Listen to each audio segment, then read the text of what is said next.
अस्सलाम वालेकुम व्यूवर्स, कैसे हैं आप लोग जी। आज मेरे किचन में बनने लगा है जी केक। बड़े आसान तरीके से आज मैं सिखाऊंगी और बना रही हूँ कढ़ाई में। आज मैं ओवन यूज़ नहीं करूँगी।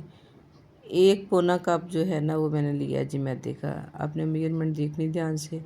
एक चाय का चम्मच मैंने डाला है जिसमें बेकिंग पाउडर, और ये मैं डालूँगी मीठा सोडा।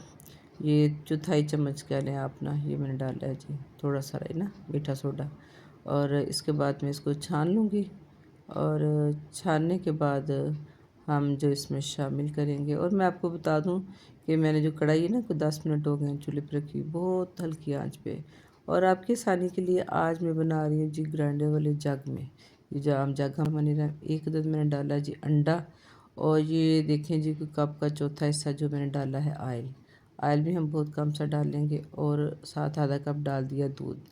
अगर पौना कप मैदा था ना तो मैंने ऑयल और दूध मिला के पौना कप कर लिया, ठीक है। और अब मैं चीनी डालूँगी। चीनी मैं अक्सर पीस के रख देती हूँ, जब आपको ज़रूरत पड़े आप झटपट यूज़ कर लेते हैं। और आधा कप डालूँगी चीनी। वैसे तो बेकिंग में सारी चीज़ें बराबर बराबर होती हैं, लेकिन मैंने जो लिक्विड था वो दूध और ऑयल को मिला के पूरा कर लिया है। और चीनी तो थोड़ी सी मैं कम डालूँगी। हल्का मीठा पसंद करते हैं बच्चे। तो जी जनाब, थोड़ा सा वनीला एसेंस मैंने डाल दिया है, 3-4 कतरे, और बहुत छोटी सी चुटकी नमक। और थोड़ा सा मैंने डाला था फूड कलर, वो शायद मिस हो गया है। और इसके बाद मैंने जनाब इस ग्राइंडर के जग को चला दिया है।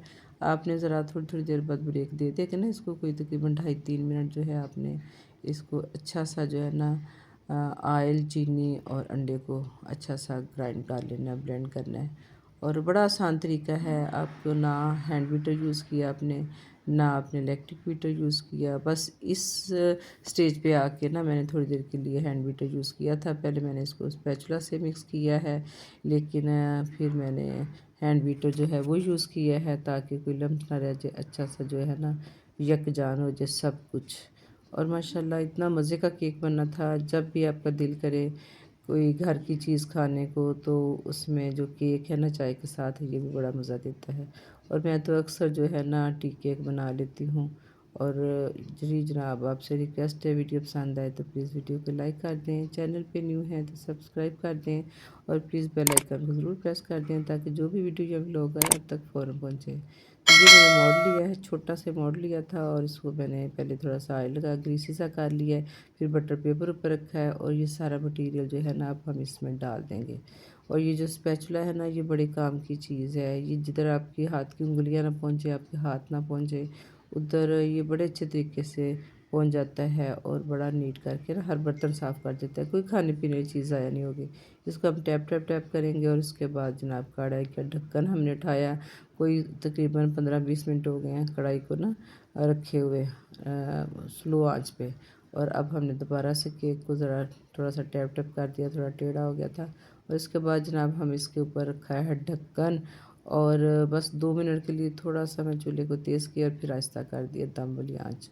और साथ ही मैंने ये जो टिशू था ना, या आप लोगों को ही है वो दे दे इसके सुराख के ऊपर, या टिशू मैंने दे दिया कि ताकि इसकी भाप जो स्टीम है वो बाहर ना निकले ना। और माशाल्लाह जी तकरीबन 40 मिनट के बाद देखें केक हमारा बड़ा अच्छा सा फूल गया। और ये देखें इस स्टिक के साथ भी नहीं आया ना, इसका मतलब बन गया। लेकिन मैं इसको थोड़ा टाइम और दूंगी, कोई 5-7 मिनट और दूंगी। और ढक्कन मैंने दूसरा दे दिया है उसी बर्तन के साथ का, कढ़ाई के साथ का, ताकि ये भी गर्म होकर ना इसकी हीट भी केक को ऊपर से पड़े, और ऊपर भी अच्छा सा कलर आ जाए। तकरीबन कोई 8-9 मिनट मैंने दोबारा से इसको ढाँप के रखा था, और ये बड़ा अच्छा सा कलर ऊपर आ गया केक। और आप कोशिश करें कि जब केक ठंडा हो तो फिर आप उसको निकालें। लेकिन मुझे जल्दी थी और मुझे वीडियो मुकम्मल करनी थी, इसलिए मैंने इसको बस थोड़ी देर के बाद ही निकाल लिया, जो कि अब काफ़ी गर्म है, और मुझे निकालने में और काटने में मसला हो रहा था। तो इसलिए आप ज़रा इसको थोड़ा टाइम दें ताकि ठंडा हो जाए। और माशाल्लाह खूबसूरत लुक के साथ देखें जी, ये हमारा केक जो है तैयार है, और बड़े मज़े का केक बनता है। और आप अगर बादाम वाला बनाना चाहें तो इसी मटीरियल में आप बादाम भी डाल सकते हैं, जो कि मैं अक्सर बनाती हूँ। तो उम्मीद है कि आपको भी मेरी आज की रेसिपी पसंद आई होगी। इंशाल्लाह मिलते हैं नेक्स्ट किसी रेसिपी या व्लॉग के साथ। अपना बहुत ख्याल रखिएगा, और हमें भी दुआओं में याद रखिएगा। तो ये तो आपने सुना होगा कि दुआ दें और दुआ लें। तो इंशाल्लाह अल्लाह ताला सबका हामी और नासिर हो। अपना ख्याल रखिएगा, दुआ में याद रखिएगा। अल्लाह हाफिज़।